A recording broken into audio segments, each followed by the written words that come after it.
안녕하세요. 오늘도 사연 살롱을 찾아주셔서 감사합니다. 저는 저의 삶을 되찾기 위해 결혼 2년 만에 이혼한 30대 여성입니다. 저는 강압적이고 가부장적인 아버지 밑에서 자라 아버지가 원하는 삶을 살았어요. 제 삶을 한마디로 정의하자면 잘못 재단된 맞춤 양복이었어요. 아버지는 제 사이즈를 잘 알지도 못하면서 아버지가 원하는 대로 제 삶을 재단했죠. 그래서 전 공부를 해서 원예학과로 대학을 갔어요. 그리고 졸업 후 아버지의 요구대로 카페와 베이커리를 창업해 운영하고 있어요. 전 아버지 삶의 부속품이었어요. 강압적인 아버지 밑에서 전 힘이 없었어요. 게다가 아버지가 선택해준 제 삶이 비교적 윤택하게 흘러가서 제가 아버지에게 반항할 이유를 찾지 못했어요. 그래서 전 결혼도 아버지가 선택한 남자와 하게 되어요. 저는 도축장에 끌려가는 소마냥 결혼을 했어요.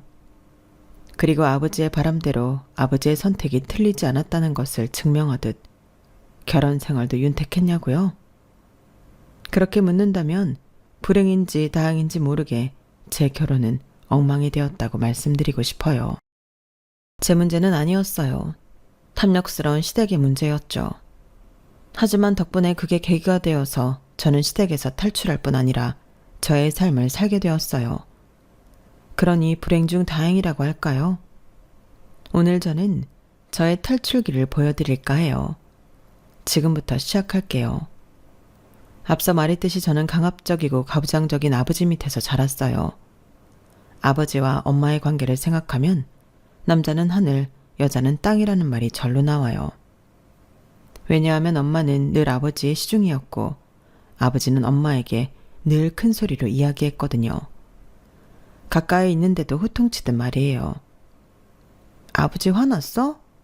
아니, 원래 저렇게 말하잖아.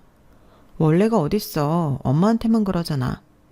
아, 물론 나한테도 그러지만 밖에서 다른 이모들 만나면 아버지 안 저래. 엄마도 알잖아요. 경상도 남자라 그래. 원래 경상도 남자가 무뚝뚝해. 그럼 엄마 아빠 커피 좀 타주고 올 테니까 빨리 좀 개어나. 빨래를 개면서 저는 아버지가 경상도 남자이기 때문에 그렇다는 주장이 이해가 되지 않았고 아버지는 무뚝뚝한 게 아니라 험상궂은 거라고 생각했어요. 그리고 엄마는 왜 저런 아버지를 사랑해 결혼했고 지금까지 시중들며 살고 있을까 의문이 들었죠. 엄마는 가부장적인 아버지에게 단 한 번도 반항이라는 걸 해본 적이 없거든요. 짜증을 낸 적도 없어요. 오히려 알겠어요, 미안해요 이런 말을 자주 했어요. 저는 결국 엄마가 아버지의 버릇을 잘못 들였다고 정리했어요. 저렇게 받아주니까 아버지가 아직까지도 자기 멋대로 구는 거라고요. 아버지의 시중을 드는 엄마의 모습을 지켜보며 속으로 혀를 찰 때도 있었어요. 엄마 탓이 아닌데 엄마 탓을 하는 못난 딸이었죠. 하지만 그런 생각을 하면서도 저조차 이미 아버지의 시중이 되어 있었어요. 초등학생 때부터 아버지가 식사를 할 때마다 물을 따라드리는 건 기본이었고요. 아버지는 늘 낮잠을 주무시는데 그럴 때마다 이불을 펴드려야 했죠. 그리고 아버지가 커피를 좋아하셔서 자주 드셨는데 그때마다 제가 뭘 하든 간에 아버지에게 커피를 타드려야 했고 아버지에게 전화가 오면 커피를 타서 농장으로 가기도 했어요. 그리고 제가 고등학생이 되니 아버지는 엄마에게 밥 짓는 법을 배우라고 하더라고요. 밥이요? 그래, 언제든 도움이 될 거다. 그러면서 너희 엄마 일도 더 거들고 다 큰 게 집에서 아무것도 안 하면 쓰나? 그것도 여자가 말이야. 어차피 결혼하면 해야 할 일 미리 배운다고 생각해. 그렇게 저는 엄마에게 밥 짓는 법을 배웠고 그 이후로 더 많은 집안일을 하게 되었어요. 저는 한 번도 학교 생활을 하면서 친구들과 늦게까지 논 적이 없어요. 그리고 야간 자율학습은 아버지가 빼주었죠. 모두 저보고 식사 준비를 거들라고 그랬던 거예요. 말씀 안 드렸지만 저 외동이에요. 외동딸을 보물처럼 아끼지 못할 망정 이렇게 부려먹어도 되나. 저는 그 생각이 들더라고요. 참 아버지에게 서운했어요. 울기도 많이 울었죠. 친딸이 아닌가? 이런 생각이 들기도 했어요. 그리고 제가 엄마에게 이런 기분을 털어놓을 때마다 엄마는 아버지는 원래 그런 사람이니 네가 이해해야 해 라고 하셨어요. 저는 바다처럼 넓은 마음을 가진 사람이 아니에요. 그래서 이해는 평생토록 되지 않았어요. 다만 아버지를 겪으면서 아버지가 평생토록 변하지 않으리란 것을 알았죠. 사람이 변하면 죽는다잖아요. 저는 아버지라고 또 그렇게 되는 건 원하지 않았거든요. 그래서 이게 저에게 주어진 운명이라고 생각했어요. 그러면서 아버지의 언행에 덤덤해졌어요. 그리고 아버지가 저에게 요구한 것들에도 덤덤해졌고요. 그래서 아버지가 늦게까지 공부를 시켜도 고등학교 3학년이 되어 갑자기 원예학과에 지원하라고 엄포를 놓아도 대학에 가고 난 뒤에 장학금을 받지 못하면 집에서 내쫓는다고 협박을 해도 친한 친구가 마음에 들지 않는다는 이유로 친구에게 찾아가 저와 놀지 말라고 억지로 손절을 시켜도 가족 사업을 시작하라며 갑자기 첫 직장을 그만두게 해도 아버지는 그런 사람이니까 받아들였어요. 아버지가 하라는 대로 했죠. 반항은 일치하지 않았어요. 반항을 한다는 건 일종의 성공에 대한 기대가 있다는 건데 저는 전혀 그런 기대가 없었거든요. 오히려 해보기도 전에 낙담했죠. 전 단 한 번도 무언가를 갈망한 적이 없어요. 하지만 제게 사랑이 부러워요. 제가 연애도 아버지에게 책 잡힐까 하지 않았거든요. 몇 번의 기회를 밀어냈죠. 그런데 그간의 사랑은 미약했던 걸까요? 어느 날 불어오는 춘풍에 저는 맥없이 사랑했어요. 상대는 제 가게에 오는 단골 손님이었어요. 제가 아버지의 요구대로 가족 사업을 시작했다고 했잖아요. 저희 아버지가 크게 딸기 농장을 하세요. 딸기 하우스만 5채를 가지고 있죠. 아버지는 저에게 우리 집 딸기를 주로 해서 카페와 베이커리를 창업하라고 했어요. 그래서 저는 바리스타 자격증과 베이커리 자격증을 취득해 창업을 했어요. 그리고 그 사람은 제 가게의 단골 손님이었어요. 단골 손님인 그는 올 때마다 저에게 안부를 묻고 날씨 이야기를 하면서 간단한 대화를 했어요. 그러다 이름을 알게 되고 직장도 알게 되고 사랑에 빠진 거예요. 저희 두 사람이 연애를 하는 건 어려운 일이 아니었어요. 그는 매일 제 가게로 퇴근을 했어요. 카운터 근처에 앉아 남은 일을 하면서 저와 이야기도 하고 매장 청소를 해주기도 하고 그랬어요. 그때 제가 가게를 혼자 봐서 따로 다른 데에 가서 데이트를 한 적이 거의 없었지만 그래도 즐거웠고 사랑스러운 시간이었어요. 저는 처음으로 활기라는 단어를 체감했어요. 하지만 한 번도 가게에 들리지 않았던 아버지가 갑자기 가게로 와서 저희 관계에 빨간불이 켜졌죠. 누구야? 누군데 테이블을 닦아? 친구요. 남자 여자 사이에 친구가 어딨어? 아, 안녕하세요. 지은이랑 만나고 있는 허준영이라고 합니다. 만나 뵙게 되어서 영광입니다. 이빠른 소리만 하는 걸 보니 영업직인가? 나 참, 지금 이 꼴을 보니까 내가 후회가 된다. 차라리 너를 농장에 넣었어야 했어. 아빠는 사람 앞에 두고 그런 말이 어딨어요. 자네 이만 가보게. 내가 내 딸이랑 중요하게 할 말이 있으니까. 그리고 남자친구가 돌아간 뒤에 아버지는 주방에 들어와 저를 마구 혼냈어요. 내가 너 이런 짓 하라고 여기에 가게 내준 거 아니다. 우리 집 딸기 더 홍보하고 발전시키라고 가게 내준 거지. 그런데 지금 이러는 건 내 뒤통수 치겠다는 거지. 딸이라고 하는 인내가 이렇게 부모 말을 안 들어서야 당장 헤어져. 더 볼 것도 없어. 그리고 저는 남자친구를 모욕하는 그 말에 처음으로 반항을 했어요. 그런 말이 어딨어요. 제대로 보시지도 않았잖아요, 준영씨. 좋은 사람이에요. 저한테 삶의 활기가 뭔지 알려준 사람이라고요. 저를 행복하게 해준다니까요. 행복? 돈으로 만든 행복이 아니면 그 행복 얼마나 갈 것 같냐? 네가 사랑이라고 운운하는 게 대체 얼마나 갈 것 같냐고. 그래, 그럼 한번 물어보자. 걔 부모는 뭘 안다니? 나도 몰라요. 아직 그런 거 물을 단계는 아니에요. 그걸 먼저 물어보는 게 단계야. 왜 그런 거 중요한 걸 뒤에서 물어서 시간 낭비만 하는데. 내가 널 이렇게 헛똑똑이로 키웠니? 아무짝에도 쓸모없는 놈이다. 헤어져. 아빠는 분명 말했다.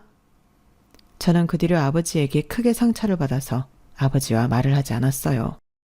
아버지가 말을 해도 무시하고 아버지가 시키는 집안일을 전혀 하지 않고 방 안에만 틀어박혀 있었죠. 그러면서 식사도 같이 하지 않았어요. 저는 아버지와 식사조차 하기 싫었어요. 그러다 가출까지 하게 되어요. 남자친구의 집에 들어갔죠. 아버지는 매일 가게로 찾아와 집에 돌아오지 않으면 가게도 빼버리겠다고 말했고 저는 빼도 좋자고 다른 일 할 거라고 소리를 질렀어요. 아버지는 처음 보는 제 모습에 당황했어요. 남자에 미쳐서 지금 네가 하는 짓 나중에 언젠가 후회할 거다. 이제껏 내가 한 말대로 해서 네가 안 된 게 뭐가 있니? 부모라는 게 다 그런 거다. 이제껏 쌓아놓은 지식을 가지고 자식을 풍요롭게 만드는 거. 그게 부모가 하는 일이야. 그런데 네가 이런 식으로 나와? 정신 똑바로 차려라. 지금 네가 잡아야 할 동아줄은 나야. 그리고 며칠 뒤 예상치 못한 일이 일어났어요. 남자친구가 제게 이별 통보를 한 거예요. 저는 남자친구에게 무릎을 꿇고 싹싹 빌었어요. 그런데도 남자친구는 마음을 돌리지 않았어요. 나 좋자고 널 불효녀 만들 수 없어. 아버님 말이 다 맞아. 자식 이기는 부모 없지만 이긴 자식은 효자라고 할 수 없지. 이길 때까지 잘할 것 없잖아. 그리고 미안해. 내 그릇이 작아서. 그동안 행복했어. 그렇게 전 쓰디쓴 첫 이별을 했고 시련의 아픔으로 한 달에 6kg나 빠졌어요. 그리고 나중에 들으니 아버지가 남자친구를 찾아갔다고 하더라고요. 저는 그 말을 듣고 아버지가 미웠어요. 드라마처럼 돈을 쥐어주진 않았지만 온갖 모욕을 줬을 거예요. 그 모욕을 견디지 못한 남자친구가 너무 안쓰러웠어요.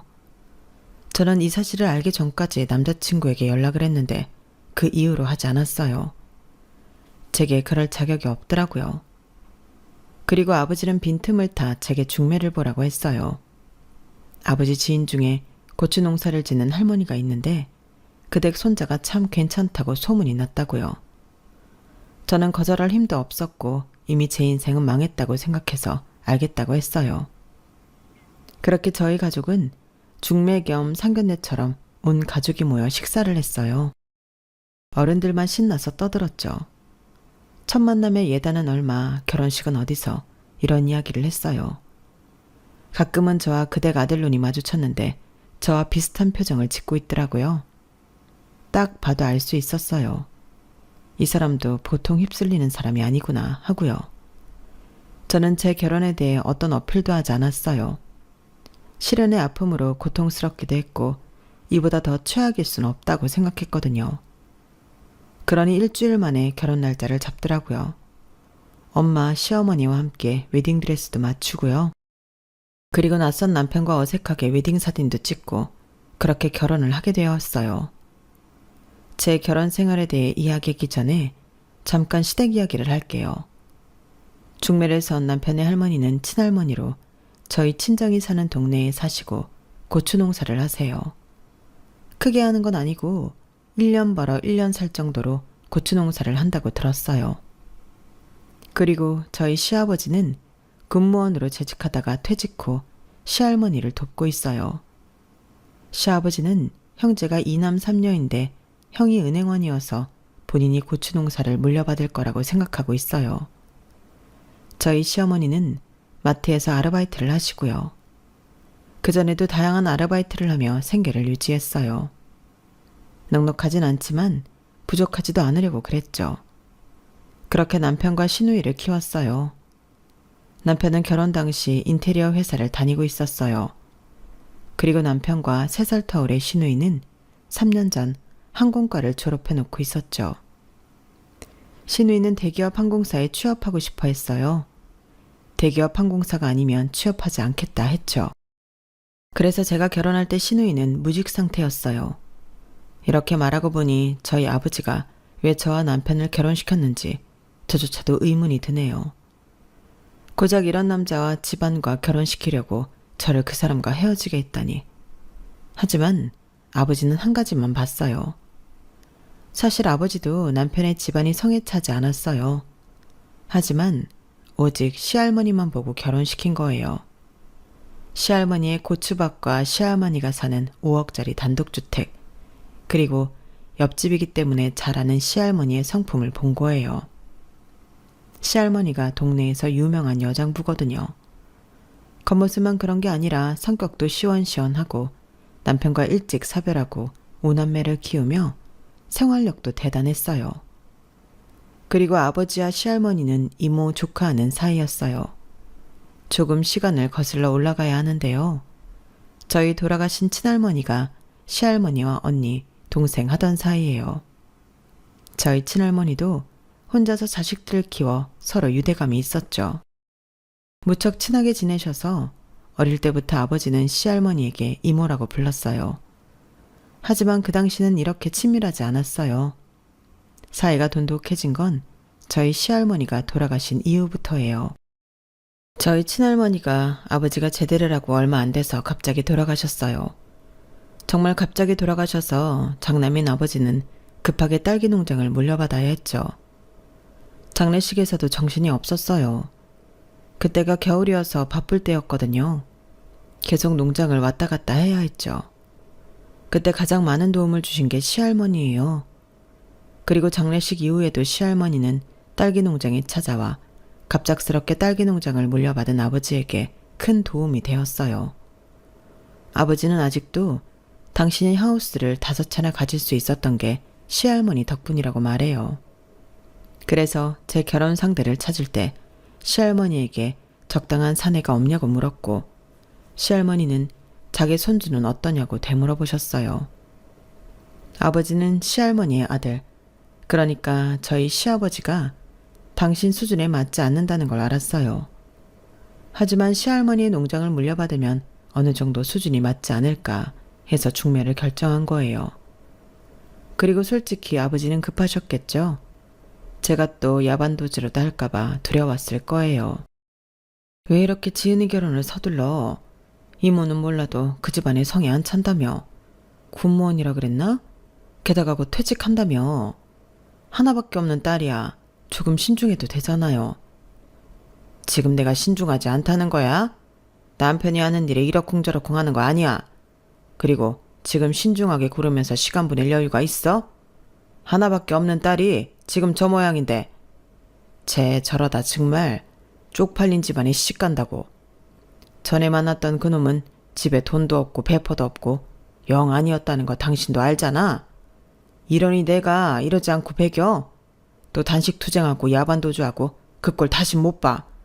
저렇게 나사 빠져있을 때 결혼시켜야 돼. 그렇게 저는 결혼을 해서 3살이나 어린 남편과 내외하며 결혼 생활을 했어요. 제 결혼 생활을 말씀드릴까요? 일단 저희 부부는 각방을 썼어요. 서로 부모님들에게 이 사실을 들키지 않기 위해 안방에 킹사이즈 침대를 두었지만 같이 누워본 적은 단 한 번도 없어요. 저희는 각자의 서재에 있는 싱글 사이즈 침대에서 잠을 잤어요. 그리고 식사도 같이 하지 않았어요. 출근 시간이 다르기 때문에 사이가 돈독했어도 같이 식사를 안 했을 수도 있지만 저희는 누구 하나 식탁에 앉아있으면 근처에 가지도 않았어요. 그리고 웬만하면 서로에게 말을 걸지 않았고 이야기를 해야 한다면 존댓말을 했어요. 호칭은 저기라고 하거나 있잖아요 라고 말문을 열었죠. 그러니 저희는 부부가 아니라 하우스메이트에 가까웠어요. 그래도 남편은 친정에 잘 하더라고요. 시댁에 어색하게 구는 제가 민망하고 부끄러울 정도로 남편은 친정에 잘했어요. 사근사근 말도 예쁘게 하고 항상 친정에 작더라도 선물을 사들고 갔어요. 그리고 저희 부모님이 뭘 하면 즉시 반응해서 자기가 하려고 했어요. 며느리처럼 굴었어요. 친정에서 뭐라도 하려고 했죠. 심지어는 딸기 일을 돕기도 했어요. 그러니 제가 안 부끄럽고 배기겠어요? 저는 시댁에서 그렇게 살갑게 하지 않았거든요. 어쩌면 불편해 보였을 수도 있어요. 제가 표정을 잘 못 숨겨서요. 저는 남편이 친정에 하는 모습을 보고 많이 반성했어요. 그리고 이왕 이렇게 된 거 나도 잘해보자 싶어 남편을 흉내냈죠. 그리고 아버지는 남편을 꽤나 마음에 들어했고 남편이 농사일을 돕는 모습에 흡족해 했어요. 그래서 남편의 차를 바꿔주었죠. 외제차로요. 그리고 아버지는 남편에게 자기 밑에서 일을 배워보라고 했어요. 회사는 하나의 기계고 직원은 부속품일 뿐이야. 그것보다 내 밑에서 일하면서 나중엔 자네가 자네의 방식대로 꾸려나가라고. 남자라면 그 정도 배짱은 있어야지. 남편은 고민을 하더니 시댁에서 적극 찬성하는 바람에 사표를 쓰고 딸기 농장에서 본격적으로 일을 배우기 시작했어요. 그리고 시누이는 제가 운영하는 카페에서 점장으로 일하게 되었어요. 제가 시누이가 항공과에서 졸업하고 무직 상태라고 말씀드렸죠. 제가 일자리를 주기 전까지도 마찬가지였어요. 무직 상태였고 계속 대기업 항공사가 아니면 취직하지 않겠다고 했죠. 하지만 취직 준비는 무슨 아르바이트도 하지 않았어요. 시누이는 시부모님에게 카드를 받아 흥청망청 쓰며 집에 처박혀 있거나 친구들과 놀다 들어오기를 반복했죠. 그게 시부모님이 안쓰러웠나 봐요. 우리 딸이 참 영리한 애인데 학교 다닐 때도 성적이 좋았어. 그런데 자꾸 떨어지니까 자신감을 잃나 봐. 이젠 준비도 안 하는 것 같아. 그래서 그런데 세아가 네가 우리 딸 좀 써줄 수 있겠니? 카페에서 무슨 일이어도 좋으니까 좀 시켜줘. 제가 어떻게 아가씨랑 같이 일을 해요. 아가씨한테 뭐 하나라도 시키겠어요? 시켜야지. 네가 사장인데. 그래도 괜찮아. 나는 다 이해해. 호랑이도 제 말하면 온다고 저기 오네. 지훈아, 너 이제 앞으로 새언니 가게에서 일해라. 언니가 너 시켜준대. 그럼 나 사장 되는 거예요? 얘 좀 봐. 사장은 무슨 사장이야. 그건 천천히 생각하고 일단 아르바이트부터 시작해야지. 안 그래, 세아가?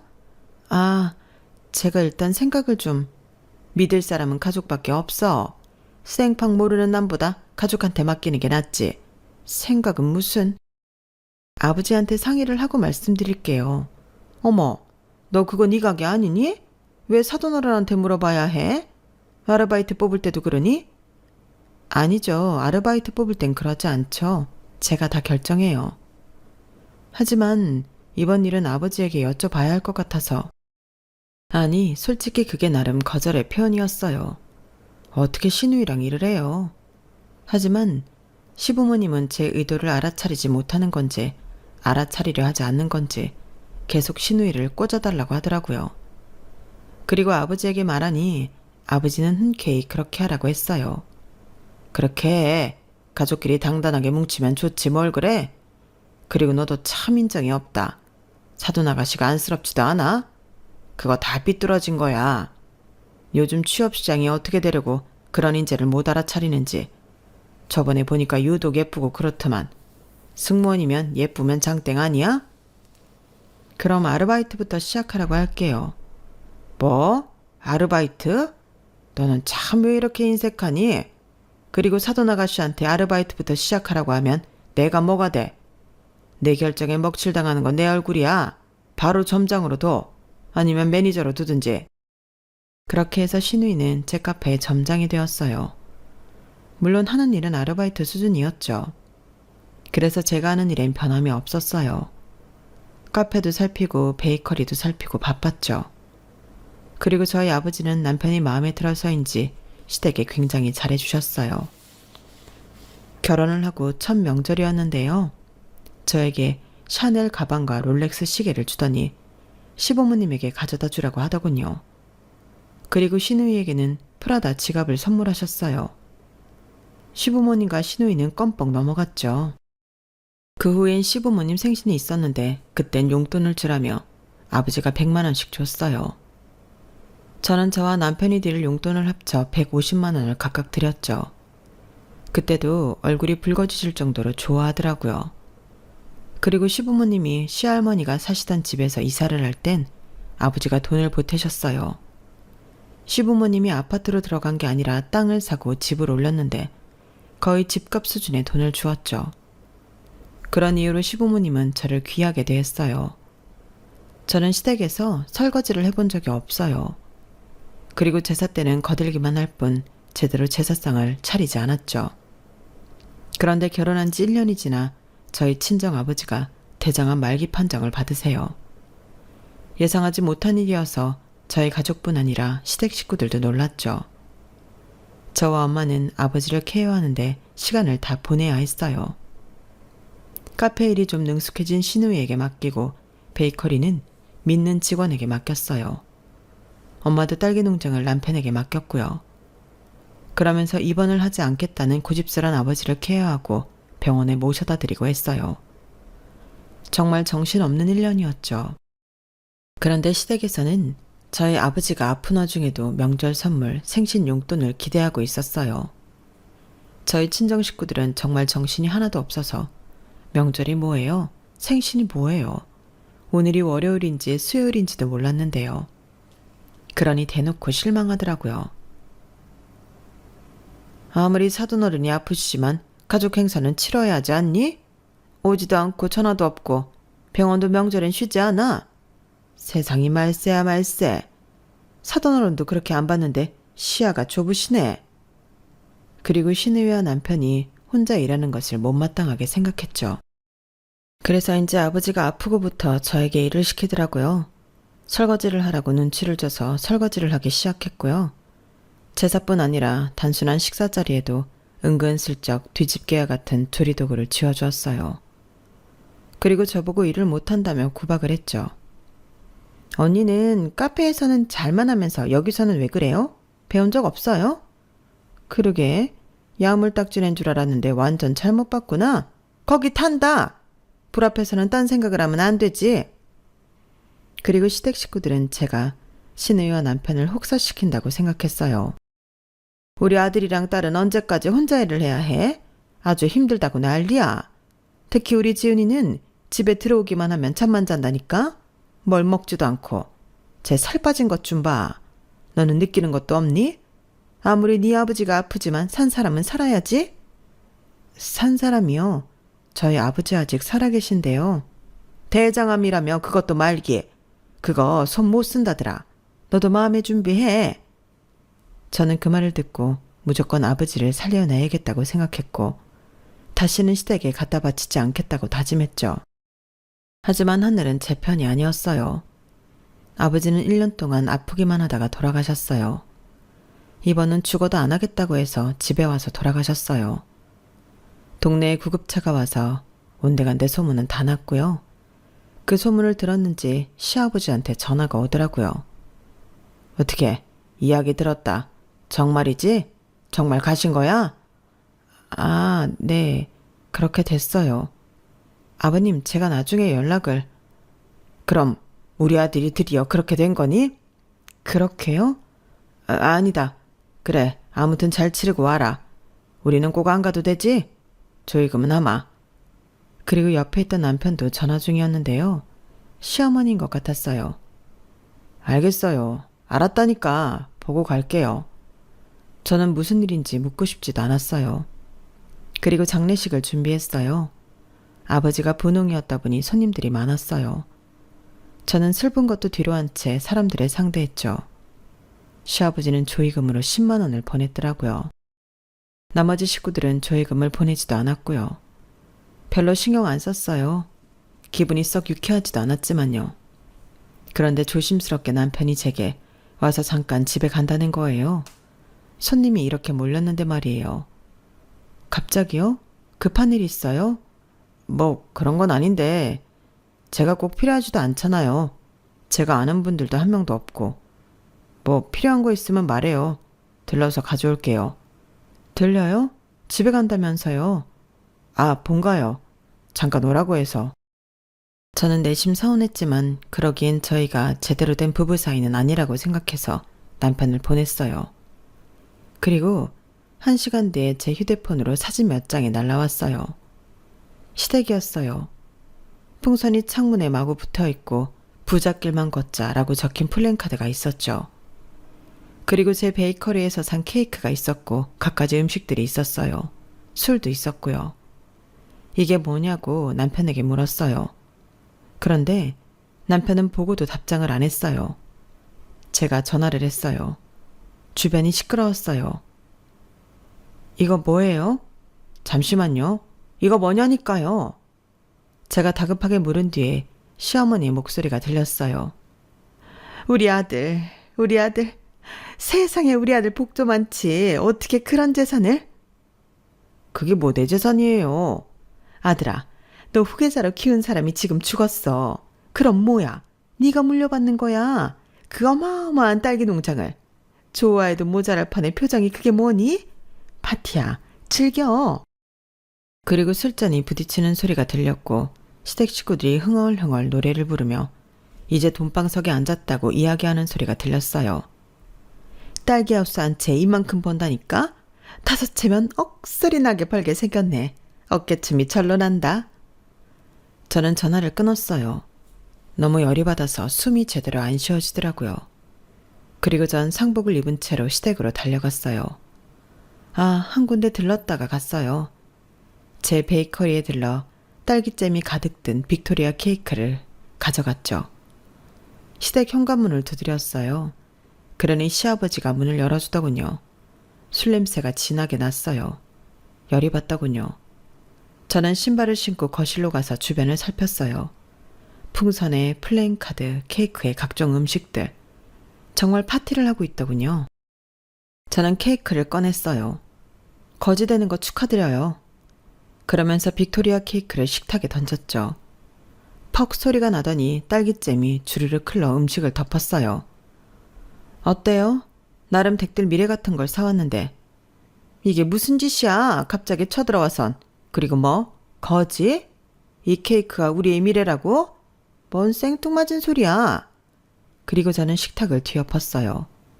그리고 창문으로가 풍선을 터뜨리고 플랜카드를 찢었죠.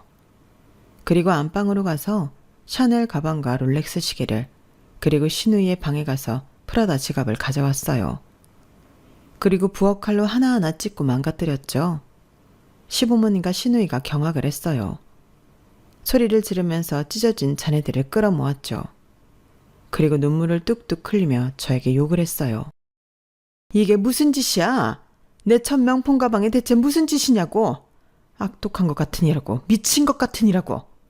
악독하다뇨. 어떤 자식이 자기 아빠 죽었다고 파티하는 시댁을 가만히 두죠? 미쳤다고 내가 가만히 두겠어? 이제껏 부자놀이 한다고 즐거웠죠. 자식 하나 팔아서 부자놀이 한다고 얼마나 즐거웠겠어. 너도 즐거웠지? 누가 너같이 겉모습만 믿고 나대는 일을 점장으로 써주겠어. 그런데 어쩌나? 이제 내가 빈털터리로 만들 건데. 나도 좋아서 우리 아버지가 퍼주는 거 가만히 내버려둔 거 아니야. 뭐가 좋다고? 뭐가 예뻤어? 노블레스 오블리주라고 알죠? 불쌍한 사람들한테 부유한 사람들이 베푸는 거 말이에요. 난 그렇게 생각했을 뿐이에요. 그러니까 댁들한테 이런 것들 어울리지도 않는다고. 곧 체할 거라고. 뭐? 너 말 다 했어? 뭐 얼마나 대단한 부자라고 그런 소리를 해? 댁들보단 잘 살죠. 알잖아. 그러니까 나한테 살살 기었던 거잖아. 댁들도 알겠지만 이 결혼 어른들에 의해서 진행된 거지. 나와 댁 아들은 의견은 전혀 없었어. 우린 봉사한 거야. 나는 아버지를 위해서, 그리고 댁 아들은 댁들을 위해서 봉사한 거라고. 그런데 이제 그 봉사활동은 끝났어. 이제 참는 것도 끝났다고. 이혼할 거예요. 이혼? 그래, 할 수 있으면 해봐. 어차피 해봤자 재산 분할하면 일부는 우리 것이라고? 웃기는 소리 말아요. 유산은 재산 상속 목록에 포함되지도 않아. 댁 아들도 서류상으로 후계자라는 증거 없고 단순 노동자일 뿐이야. 그리고 이 댁 아들이 유언 얘기는 안 했나 봐? 모든 재산은 내 이름 아래에 있어. 이혼할 거고 댁 아들과 딸은 이제 실직자야. 제가 그렇게 말하자 시부모님과 시누이는 세상을 잃은 것처럼 멍하게 절 쳐다봤어요. 저는 쐐기를 박았죠. 그리고 마지막으로 이 집도 재산분할 목록에 포함될 거예요. 이 집 올릴 때 우리 아버지가 준 돈 입금 내역 있고 돈 보내고 나서 뭐라고 문자했는지 알죠? 뭐? 이 집도? 어떻게 그럴 수 있어? 이건 우리 남편 명의로 되어 있다고. 대체 우리가 뭐라고 했는데 그래? 분명히 그랬어요. 본인들 죽으면 우리 보고 살라고요. 돈 줘서 고맙다고. 그건 우리 부부의 공동재산 형성의 일환이라는 걸 증명하고요. 혀우 같은 년, 언제부터 이럴 생각이었던 거야? 너 처음부터 이럴 생각이었어? 아니, 그쪽들이 이렇게 치사하고 음침하게 굴지 않았더라면 난 가족이 되었을 거예요. 그리고 아마 위자료는 제가 많이 받을 겁니다. 왜? 위자료도 받아가겠다고? 당연하죠. 지금 여길 찍은 사진들 댁아들이 나한테 보냈어요. 난 정신적 충격을 받았으니 이것도 증거로 제출할 겁니다. 그러니 법정에서 뵙죠. 시아버지는 제 손을 붙잡고 저를 못 가게 했어요. 이렇게 하시면 감금했다고 날 거예요. 제가 그렇게 말하는데도 시아버지는 제 손을 놓지 않고 취소하라고 소리를 질렀어요. 그러자 남편이 제게와 시아버지에게서 저를 떼어냈죠. 그만하세요. 그냥 이 사람이 하라는 대로 당하세요. 저도 빈털터리로 이혼 당할 테니까요. 우리 잘한 거 아무것도 없잖아요. 솔직히 저 팔아서 이것저것 받으며 좋았던 것도 맞고요. 선물, 돈, 심지어 지훈이는 직장까지 얻었다고요. 어머니는 이 사람한테 용돈 받으니 그렇게 오래 해오던 아르바이트 그만두셨잖아요. 그리고 편하게 지냈잖아요. 그런데 저희는 이 사람 어떻게 대했죠? 이 사람은 그냥 저희한테 창고였어요. 창구이기도 했고요. 저 그동안 아버지 어머니한테 많이 실망했어요. 장인어른 장모님 앞에서 바닥에 닿도록 인사하고 선물이나 용돈 받으면 속 없는 사람처럼 좋아하고 장인어른 아파서 그간 받던 것들 받지 못하니 괜히 이 사람한테 승질내고 정말 쪽팔렸어요. 얘, 너 지금 무슨 말을 하는 거니? 그래서 일부러 사진 보냈어요. 이 사람 성격을 제가 잘 모르지만 자기 아빠 죽었는데 파티하는 시댁 사람들 보면 누구든 못 참을 테니까. 그래서 불렀어요. 그리고 다행히 망쳐졌네요. 바로 코앞에 오아시스가 있는데 지금 네가 일을 망친 거야. 그건 아니? 제 일을 망친 건 언제나 아버지 어머니셨어요. 전 이렇게 살고 싶지 않았어요. 늘 말했잖아요. 음악이 하고 싶다고. 그런데 취직하라고 직장 다니라고 안정적으로 살라고 아버지 어머니가 그랬잖아요. 음악 한 곡도 편하게 못 듣게 하셨잖아요. 결혼도 마찬가지고요. 전 결혼 같은 거 안 하고 싶었어요. 아버지 어머니처럼 살까봐 죽어도 안 하고 싶었다고요. 그게 무슨 소리냐. 일단 이리 와. 이리 와서 새아가한테 사과하자. 이젠 사과하시라고요. 아까까지 있는 욕 없는 욕 다 했으면서 무슨 사과예요. 그냥 망하세요. 빈털터리로 사세요. 그러면서 남편은 제 손을 잡고 시댁을 나왔어요. 그리고 저를 차에 태웠죠. 장례식장으로 가면 되죠? 그리고 저희는 장례식장에 도착했어요. 오는 길에도 도착을 해서도 남편이 아무 말도 안 하더라고요. 그리고 같이 장례식장에 들어가 남편처럼 곁에 있어주더니 새벽이 되어서 제게 고백하더라고요. 상견례였던 첫 만남에서 눈을 마주치자마자 알았어요. 저 여자도 나랑 같은 삶을 살고 있구나. 반항할 수 없겠구나. 그냥 이대로 결혼하겠구나. 그리고 정말 결혼했죠. 사실 같은 사람이라고 편했어요. 억지로 노력하지 않아도 됐고 우리 각방 썼잖아요. 아마 우리 부모님이 좀 더 매너 있고 정중한 사람이었다면 우리 이혼 못했을 거예요. 그냥 그렇게 살았겠죠. 인생을 낭비하면서. 사실 제가 너무 실망했어요. 저희 부모님한테요. 그렇게까지 할 줄은 몰랐거든요. 보자마자 사진을 찍어서 보내야겠다고 생각했어요. 아까 말했던 것처럼 내가 그쪽을 많이 알지 못하지만 시댁이 그런 파렴치한 파티를 한다는 게 화가 안 날 사람이 어디 있겠어요? 뭐든 할 거라고 생각했어요. 좀 지나쳤죠? 아니요. 속이 시원하던걸요. 그럴 수 있어요. 그럴만 했고요. 너무 마음에 담아두지 마세요. 그리고 이제 아주 끝장을 봐요. 밑바닥까지 끌어내려요. 어떻게 하려고요? 앞으로 말이에요. 정말 빈털털이 되어도 괜찮겠어요? 괜찮아요. 원래 내 몫이 아니었잖아요. 그래도 덕분에 좋은 차 타봤어요. 항상 장인어른한테는 감사해요. 물론 장모님도요. 우리 아빠 그렇게 좋은 사람 아니에요. 날 봐요.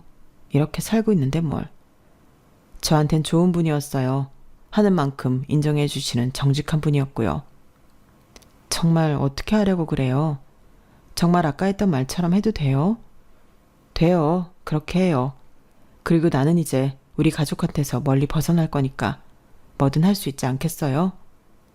그리고 이런 말을 내가 해도 될지 모르겠지만 뭔데요? 진짜 사랑을 찾아요. 저 봤어요. 우리 결혼식 때. 우는 남자 봤어요. 네? 무슨 사연인지 전 모르지만 아직도 기다릴지도 모르잖아요. 정말 사랑했다면. 정말 사랑하진 않았을 거예요. 우리 아버지가 뭐라고 했는지 모르지만 결국 도망갔으니까. 그래도 장인어른이 무슨 말 했는지 대충 감은 오잖아요. 그쪽이라면 그런 이야기 듣고 헤어지지 않을 수 있어요? 밀고 갈 수 있어요? 아니요. 저도 도망갔을 것 같아요. 그러니 그 사람 너무 미워하지 마요. 남편은 제게 용기를 줬고 장례식이 끝날 때까지 제 곁에 있어줬어요. 그리고 시댁 식구들에게 제게 말한 대로 소송은 진행되었어요. 저는 시댁 식구들에게 호언장담한 대로 모든 증거를 법원에 제출했어요. 그래서 유산은 지켜졌고 시부모님의 주택은 다른 사람에게 팔렸어요. 그리고 전 시부모님의 악행이 인정되어 많은 위자료를 받았죠. 생각보다 많이 받았어요. 판결을 듣고 시부모님은 법원이 떠나가라 울더군요. 저는 속이 다 시원했어요. 그리고 재판이 끝나고 엄마가 제게 사과했어요. 지은아, 미안하다. 엄마가 곁에서 그래도 결혼만큼은 네 선택대로 하게 뒀어야 했는데 엄마가 너무 약했어. 그래도 아버지는 널 사랑했다. 네가 잘 되길 바라서 그랬던 거야. 그러니 너무 미워하지 말아라. 전 고개를 끄덕였어요. 그리고 엄마를 안아주었죠. 누군가 아버지가 밉냐고 제게 묻는다면 밉죠. 저를 이렇게 만든 사람이 아버지니까요. 하지만 아버지가 저를 사랑했다는 것, 그걸 부정하진 않아요. 단지 방식이 잘못되었을 뿐이죠. 솔직히 아버지에 대한 미움보다 아쉬움이 많이 남아요. 더 투쟁해 볼 걸, 더 싸워 볼 걸. 이런 생각이 이제서 비로소 들었거든요. 그래서 다음 생에도 제가 아버지 자식으로 태어난다면 그땐 단호하게 말하고 아버지와 제대로 된 투쟁을 할 거예요. 그리고 제가 만들어가는 제 삶도 틀리지 않다는 걸 보여드릴 거예요. 저는 아쉬움을 한가득 안고 법원에서 나왔어요. 그리고 며칠 뒤 전 남편에게 위자료로 받은 돈을 모두 보냈죠. 그러자 전 남편에게 곧장 전화를 하더라고요. 뭐냐고 물었어요. 그동안 3살 많은 누나랑 살아줘서 고맙다고요. 그래서 보냈어요. 집에서는 좀 벗어났나요? 뭐든 해봐요. 뭘 하든 응원할게요. 정말 고마웠어요. 그래도 지환 씨가 좋은 사람이어서 숨막히지 않았어요. 전 남편은 웃으며 전화를 끊었고 자기도 저를 응원한다고 고맙다고 하더군요. 그리고 저를 누나라고 불렀어요. 그렇게 저희는 가끔 만나 서로 응원하는 사이로 남았어요. 그리고 딸기 농장은 같이 원약과를 넣은 친척 오빠가 투입되어서 새 가족이서 운영했어요. 카페와 베이커리도 그대로 있고 나중에 여유가 생기면 2호점을 낼 생각이에요. 그리고 소문을 들어보니 시부모님은 시할머니 고추밭에서도 완전히 쫓겨났어요. 집도 잃고 직장도 잃어서 일단은 급한 대로 친척집에서 살고 있어요. 신우이는 결혼을 했어요. 다른 지역 과수원을 하는 집 아들과 결혼을 했더라고요. 또 중매인 것 같아요. 사람은 역시 고쳐서 쓰는 게 아니라니까요. 그리고 저는 용기를 내서 그 사람에게 연락을 했어요. 그리고 이번 주에 만나기로 했어요. 금요일에 만나기로 했는데 그날이 벌써부터 기대가 되고 떨려요. 이제 앞으로 제 인생은 제가 주무르고 만들어서 살려고요. 여기까지가 제 사연입니다. 여러분들도 혹시 누군가에 의한 삶, 수동적인 삶을 살고 있다면 감히 말씀드려요. 용기를 내라고요. 저도 했으니 여러분들도 용기를 내실 수 있을 거예요. 우리 당당하게 살아요. 행운을 빕니다. 여러분, 사연 댓글에 응원과 현명한 조언 부탁드려요. 좋아요와 구독은 저에게 큰 힘이 됩니다. 오늘도 좋은 일 가득하세요.